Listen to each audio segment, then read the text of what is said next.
Hello guys, स्वागत है आप सबका। तो आज हम बात करेंगे अदानी टोटल गैस की, और अगले हफ्ते जो है इसके क्वार्टर थ्री के रिजल्ट है। तो मुझे ऐसा लग रहा है कि एक जो है अच्छी वॉलेटिलिटी, एक मतलब कि वॉलेटिलिटी रह सकती है, और मुझे ऐसा लग रहा है कि दोनों ही तरफ ऊपर या नीचे जो है 200 रुपये का मूवमेंट जो है उसकी पॉसिबिलिटी रह सकती है। और यहाँ पर अभी जो प्राइस है ये मेक और ब्रेक लेवल के आसपास है, अभी ऐसा लग रहा है। तो खरीदने या बेचने के ऊपर जो है हम चर्चा नहीं करेंगे, लेकिन जो लोग इसके अंदर होल्डिंग रखते हैं वो अगर चाहे तो अपनी होल्डिंग रख सकते हैं। यहाँ पर अभी मुझे ऐसा लग रहा है कि जो है तेजी की संभावना जो है वो ज़्यादा मतलब कि एक हो सकती है, मतलब कि तेजी आने की संभावना हो सकती है इसके अंदर, ऐसा लग रहा है। और क्यों लग रहा है उसके ऊपर हम चर्चा करेंगे, और लेवल्स क्या हो सकते हैं उसके ऊपर भी हम चर्चा करेंगे। साथ साथ अगर आप नए हैं इस चैनल के ऊपर, तो अगर आपकी इसके अंदर होल्डिंग है तो हमारे चैनल को सब्सक्राइब जरूर कर लें। इसके ऊपर हम डेली टेक्निकल चार्ट के ऊपर एनालिसिस करते हैं। इस ट्रेंड लाइन को आप देख सकते हैं, इसका जो ब्रेकआउट ले यहाँ पर हो सकता है, जो कि पहले तो जो है 1060 रुपये के आसपास का लेवल है। तो मतलब कि ट्रेंड लाइन की अगर बात करें तो यहाँ पर जैसे कि ये सपोर्ट इस लेवल के आसपास, और यहाँ पर जो है ब्रेकआउट इसका हो सकता है, ऐसा लग रहा है। और आगे बढ़े उससे पहले यहाँ पर आप देख सकते हैं, ये हमारे नए व्यूवर्स के लिए है। दूसरे हमारे वीडियोस जरूर देखा करें। इरिडा का शेयर 2 हफ्ते पहले यहाँ पर शॉर्ट वीडियोस में 3 हफ्ते पहले, और ये लॉन्ग वीडियोस भी जो है हमने बनाई थी 110 रुपये के ऊपर था, और आज इसका प्राइस आप देख सकते हैं। और मतलब कि गुरुवार को जो है अपर सर्किट के ऊपर था 170 रुपये के आसपास। तो ऐसी जानकारी के लिए हमारे चैनल को सब्सक्राइब जरूर कर लें, और शेयर भी जरूर करें। देखिए, कुछ शेयर के अंदर जो है तुरंत तेजी आती है, कुछ के अंदर थोड़ी सी देर लगती है, कुछ के अंदर स्टॉप लॉस भी ट्रिगर होते हैं। आप ट्रेड ले या न ले वो आपकी मर्जी की बात है, लेकिन आप हमारे दूसरे वीडियोस देख सकते हैं, उसके अंदर आपको कुछ नया सीखने को मिल सकता है। चलिए आगे बढ़ते हैं। यहाँ पर जो है पहले तो गुरुवार के कारोबार की बात कर लेते हैं। यहाँ पर अभी देखिए तो डिलीवरी वॉल्यूम जो है 3 लाख के आसपास का था, और वॉल्यूम जो है ठीक ठाक था। परसेंटेज के अंदर भी 35% के आसपास की डिलीवरी उठी। अब यहाँ पर प्रीवियसली अगर देखें, ये जो है डिलीवरी वॉल्यूम है, आखिरी की जो लाइन है, और ये जो है इसका क्लोजिंग प्राइस है इन दोनों लाइन के बीच में। अब यहाँ पर हम देखेंगे पहले तो यहाँ पर अगर आप देखिए, जूम किया है ताकि जो है सबको जो है दिखाई दे। तो यहाँ पर आप देख सकते हैं ये है क्लोजिंग प्राइस और ये है डिलीवरी वॉल्यूम। तो यहाँ पर एक चीज़ है कि यहाँ पर नीचे थोड़ा सा स्क्रॉल करें तो पिछले दिनों में जो दिख रहा है यहाँ पर, यहाँ से लेकर यहाँ तक की बात करें, ये 2-3 दिन ये ऊपर के प्राइस के ऊपर 1100 रुपये के आसपास इसके अंदर अच्छी खासी डिलीवरी उठी थी। यहाँ पर आप देख सकते हैं ये जो है। तो यहाँ पर कहीं ना अभी जो प्राइस है यानी कि 1000 रुपीज़ के आसपास, इसके ऊपर 1100 रुपये के आसपास इसके अंदर जो है अच्छी खासी डिलीवरी उठी थी। और उसके बाद थोड़ा सा कंसोलिडेशन हुआ, नीचे आया, फिर भी ठीक ठाक डिलीवरी यहाँ पर उठती रही, लेकिन इस लेवल के आसपास एक अच्छी खासी डिलीवरी उठी थी। तो ऐसा कहीं ना कहीं ऐसा इस वजह से ऐसा लग रहा है कि उसके बाद ये कंसोलिडेशन हुआ, और अभी तो हालांकि जो है डिलीवरी वॉल्यूम थोड़ा सा कम दिख रहा है। और ऐसा लग रहा है कि ये क्वार्टर थ्री का जो है मतलब कि अब आने वाले हैं, इसके लिए हो सकता है कि ट्रेडर्स उसका वेट कर रहे हो। लेकिन ऊपर की तरफ जो है डिलीवरी उठी थी 1100 रुपये के आसपास, इसलिए ऐसा लग रहा है कि एक तेज़ी आने की संभावना इसके अंदर हो सकती है कि वहाँ पर, क्योंकि जो है एक अच्छी खासी डिलीवरी उठी थी, फिलहाल ऐसा लग रहा है। अब यहाँ पर इसके चार्ट के ऊपर चर्चा कर लेते हैं। और अभी फिलहाल ये जो 1100 रुपये का लेवल है, यही जो है मुझे काफ़ी महत्वपूर्ण लग रहा है। एक रजिस्टेंट की बात करें तो क्यों, उसके ऊपर भी हम चर्चा करेंगे। पहले तो बुलिंजर बैंड को देखें।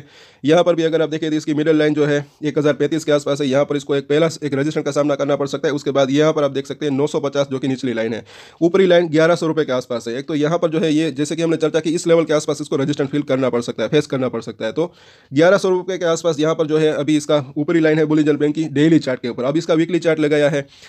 अगर ये 1100 को पार करता है तब, जैसे कि यहाँ पर देखिए कि इसने यहाँ पर 1250 रुपये के आसपास का एक जो हाई बनाया था, उसी लेवल के आसपास वापस से जाने की इसकी संभावना हो सकती है। यहाँ पर आप देखिए इसकी बुलिंजर बैंक की ऊपरी लाइन अभी यहाँ पर है 1250 के आसपास। आने वाले हफ्ते में, अभी ये 1232 है, लेकिन आने वाले हफ्ते में 1250 तक मतलब की हो सकती है। अब ये ऊपर जा रही है।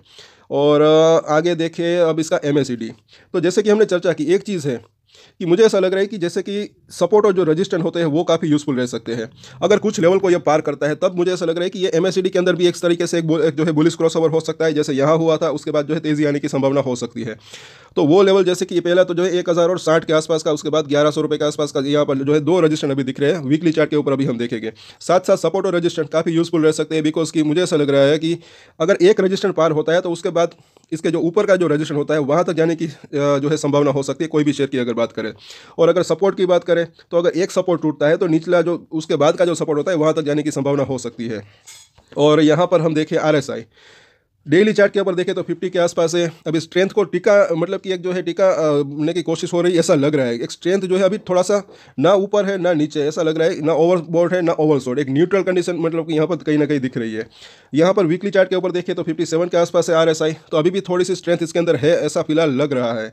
और अब इसका जो है डेली चार्ट के ऊपर इसका 21 दिन का मूविंग एवरेज ये भी आप देख सकते हैं। ये अभी काफ़ी यूज यहाँ पर जो है इंपॉर्टेंट दिख रहा है, काफ़ी नज़दीक है 1012 के आसपास। यहाँ से लेकर यहाँ तक की ये जो रैली आई थी उसके बाद 21 दिन के मूविंग एवरेज को अब तक इसने तोड़ा नहीं था। एक बार यहाँ पर इसने जो है वहाँ पर सपोर्ट लिया था उसके आसपास। अभी रिसेंटली यहाँ पर जो है 21 दिन के मूविंग एवरेज के नीचे इसने क्लोजिंग दी। जैसे कि यहाँ पर थोड़ा सा जूम करके देखे तो आपको दिखाई देगा, इसके नीचे आया 21 दिन का मूविंग एवरेज को। अब इसके ऊपर जाने में इसको जो है फिलहाल थोड़ी सी दिक्कत हो रही है। तो अगर इस लेवल के ऊपर जाकर वहाँ पर अगर ये क्लोजिंग भी देता है तो भी इसके लिए अच्छा रह सकता है। वहाँ पर ये टिके 2-4 दिन तो वापस ऐसा लग रहा है कि स्ट्रेंथ वापस जो है आ सकती है। अब यहाँ पर आगे देखें इसके सपोर्ट की पहले तो हम बात कर लेते हैं। रजिस्टेंस को तो हमने बात की और इसकी मूविंग एवरेज भी यहाँ पर देख सकते हैं। डेली चार्ट के ऊपर देखें 200 दिनों का मूविंग एवरेज 990 के आसपास है। अभी पिछले दिनों में भी यहाँ पर इसने सपोर्ट लेने की कोशिश की थी, अब यहाँ पर भी वापस से इसी लेवल के आसपास ये सपोर्ट लेने की कोशिश कर रहा है। तो अगर ये लेवल को अगर संभाल पाता है, इसके ऊपर रहता है तो अच्छा रह सकता है। अगर इसको तोड़ता है, अगर गिरावट आती है तब की बात है। तो पहला इसका जो है एक तो ये 980 रुपये के आसपास का जोन, उसके बाद देखें तो 950 और फिर जो है 900 रुपये के आसपास इसको सपोर्ट मिल सकता है। और इसके नीचे के भी सब हम सपोर्ट देखेंगे। अगर गिरावट आती है तब की बात है, क्योंकि यहाँ पर मुझे ऐसा लग रहा है कि दोनों ही तरफ के जो है सपोर्ट और रेजिस्टेंस को जो है मतलब कि अगर हम देखें तो ये अच्छा रह सकता है। फिलहाल हम देखें वीकली चार्ट के ऊपर तो यहाँ पर भी जो है जैसे कि हमने चर्चा की 1100 रुपये के आसपास का जो जोन है वहाँ पर 200 वीक का मूविंग एवरेज है, बड़ी मूविंग एवरेज है। अगर इसके पार जाता है वहाँ पर ये क्लोजिंग देता है तो इसके लिए अच्छा रह सकता है, ऐसा मुझे लग रहा है। और उससे पहले की जो एक 50 वीक का मूविंग एवरेज जो कि 1060 के आसपास है, तो ये दोनों ही जो है अभी एक बड़े रजिस्टेंस बने हुए हैं कहीं ना कहीं, ऐसा लग रहा है। और ये वीकली चार्ट है तो यहाँ पर अब ये भी आप देख सकते हैं फिबोनाची का रिट्रेसमेंट लगाया है। ये भी सब लेवल जो है काफ़ी यूजफुल रह सकते हैं। अब यहाँ पर आप देख सकते हैं ये फिबोनाची के कौन से रिट्रेसमेंट है, तो यहाँ से लेकर यहाँ तक ये जो तेज़ी आई थी यहाँ पर आप देखें तो 530 रुपये के आसपास से ये 1250 के आसपास गया था।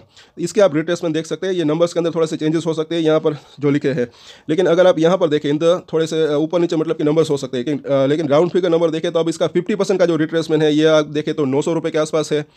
और इसके पहले जैसे कि ये 980 का जोन वहाँ पर भी इसको जैसे कि हमने देखा सपोर्ट मिल सकता है और अभी इसी लेवल के आसपास ये सपोर्ट ले भी रहा है। तो यहाँ पर अगर आप देखें तो 61% के आसपास का रिट्रेसमेंट है। उसके बाद देखें तो ये 50% के आसपास का रिट्रेसमेंट जो कि 900 रुपये के आसपास है। अगर मतलब कि ये 980 को तोड़ता है तो 900 रुपये तक जाने की इसकी संभावना हो सकती है। अगर 900 रुपये को भी तोड़ता है तो जो है ये 800 रुपये के आसपास का जोन जो कि वहाँ पर 38% के आसपास का रिट्रेसमेंट है। लेकिन ये अगर गिरावट आती है तब की बात है, ये सिर्फ जानकारी की बात है। यहाँ पर इसको मतलब कि सपोर्ट मिल सकते हैं। और अगर आप ऊपर की बात करें तो जैसे कि 1100 रुपये का जोन हमने देखा 1100 रुपये, तो यहाँ पर भी आप देखें 78% के आसपास का रिट्रेसमेंट 1100 रुपये के आसपास है। अगर उसको पार करता है तो जो है ये 1200 से 1250 तक जाने की इसकी संभावना हो सकती है। और अगर इस लेवल को ये जो इसने हाई बनाया था इसको अगर ये तोड़ता है तब फिबोनाची के रिट्रेसमेंट देखें तो नेक्स्ट इसका जो रिट्रेसमेंट है वो मतलब कि यहाँ पर आप देख सकते हैं जो कि 1700 रुपये के आसपास है। तो वहाँ तक जाने की इसकी संभावना हो सकती है। लेकिन एक चीज़ है कि उससे पहले भी जो है कुछ रजिस्टेंस का इसको सामना करना पड़ सकता है। जैसे कि मुझे ऐसा लग रहा है कि 1350 से 1500 का जोन अगर इस लेवल को पार करता है तब की बात है। और वो भी हम चर्चा करेंगे। यहाँ पर आप देखें जब इसके अंदर यहाँ से लेकर यहाँ तक की ये जो रैली आई थी, और इसलिए मैंने बोला कि सपोर्ट और रजिस्टेंस काफ़ी यूजफुल रह सकते हैं। ये पहला अगर देखें तो ये जब तेज़ी की शुरुआत हुई उसके बाद ये कंसोलिडेशन हुआ 2-3 दिन, उसके बाद ये जो इसने यहाँ पर हाई बनाया था जब इस हाई को इसने क्रॉस किया तब इसके अंदर जो है फर्दर तेज़ी आई। और उसके बाद अभी ये है ये कंसोलिडेशन यहाँ पर जो है थोड़े दिन ही 2-4 दिन रहा। अब ये कंसोलिडेशन जो है थोड़े ज़्यादा दिन रहा और क्योंकि तेज़ी भी अच्छी खासी आई थी। तो जैसे कि हमने चर्चा की अगर इस लेवल को जो है कि 1250 रुपये के आसपास का जो जोन वहाँ पर इसने हाई बनाया था अगर इसको एक अच्छे वॉल्यूम के साथ ये पार करता है तो अब इसके अंदर जो है फर्दर तेज़ी आने की संभावना हो सकती है। और मुझे ऐसा लग रहा है तब जो है ये 1350 से 1500 तक मतलब कि जाने की इसकी संभावना हो सकती है। तो अब वापस से करें इसके सपोर्ट और रजिस्टेंस की हम समरी कर लेते हैं। यहाँ पर देखें तो 1000 रुपये के आसपास का प्राइस है। तो पहला नज़दीकी सपोर्ट जो इसका दिख रहा है वो है 980 रुपये के आसपास का जोन। उसके नीचे देखें तो 950 और उसके नीचे देखें तो 900 रुपये। और अगर इसको तोड़ता है 900 रुपये का तो एक बड़े सपोर्ट की बात करें तो वो जो दिख रहा है 850 रुपये से लेकर 800 रुपये का जोन। और वो हमने देखा फिबोनाची के रिट्रेसमेंट के ऊपर 800 रुपये के आसपास जो कि हमने देखा वहाँ पर एक मतलब कि रिट्रेसमेंट है इसी लेवल के आसपास। अब अगर देखें रजिस्टेंस की बात, बाउंस बैक आता है, तेज़ी आती है, तो पहला नज़दीकी इसका जो रजिस्टेंस एरिया दिख रहा है वो है 1030 का प्राइस। उसके बाद देखें तो 1060 के आसपास का जोन। उसके बाद देखें तो 1100 रुपये के आसपास। अगर 1100 को क्रॉस करता है तब जो है 1200 से लेकर 1250 तक जो है इसकी जाने की संभावना हो सकती है। अगर 1250 को अच्छे वॉल्यूम के साथ अगर ये पार करता है तब मुझे ऐसा लग रहा है कि ये 1350 से लेकर 1500 तक जाने की इसकी जो है संभावना रह सकती है। तो मतलब कि इन सभी सपोर्ट और रेजिस्टेंस के ऊपर जो है आप नज़र बना के रख सकते हैं। और Q3 के रिजल्ट जो है उसका इफेक्ट इसके ऊपर पड़ सकता है। और मुझे ऐसा लग रहा है कि Q3 के रिजल्ट जो है वो अच्छे आ सकते हैं। अब बाजार इसके ऊपर जो है कैसा रिएक्शन देता है वो देखने लायक बात है। तो आज के वीडियो में इतना ही। कल वापस से इसके ऊपर चर्चा करेंगे, लाइव मार्केट के ऊपर भी हम चर्चा करेंगे। तब तक के लिए अगर आपको ये वीडियो अच्छा लगा तो लाइक ज़रूर करें, हमारे दूसरे वीडियो भी ज़रूर देखें, शेयर भी करें और सब्सक्राइब कर लें हमारे चैनल को। और एक स्टैंडर्ड डिस्क्लेमर जो कि मैं हमेशा देता हूँ, आप कोई भी ट्रेड ले उससे पहले अपनी रिसर्च करें, अपने फाइनेंशियल एडवाइजर की सलाह ले, उसके बाद ही कोई डिसीजन ले, और डिसीजन ले तो उसकी जिम्मेदारी मैच्योरिटी के साथ खुद ही ले। ये वीडियो मैंने एजुकेशन पर्पस के लिए बनाया है, मेरी तरफ से कोई भी बाय या सेल की रिकमेंडेशन नहीं है। Thank you.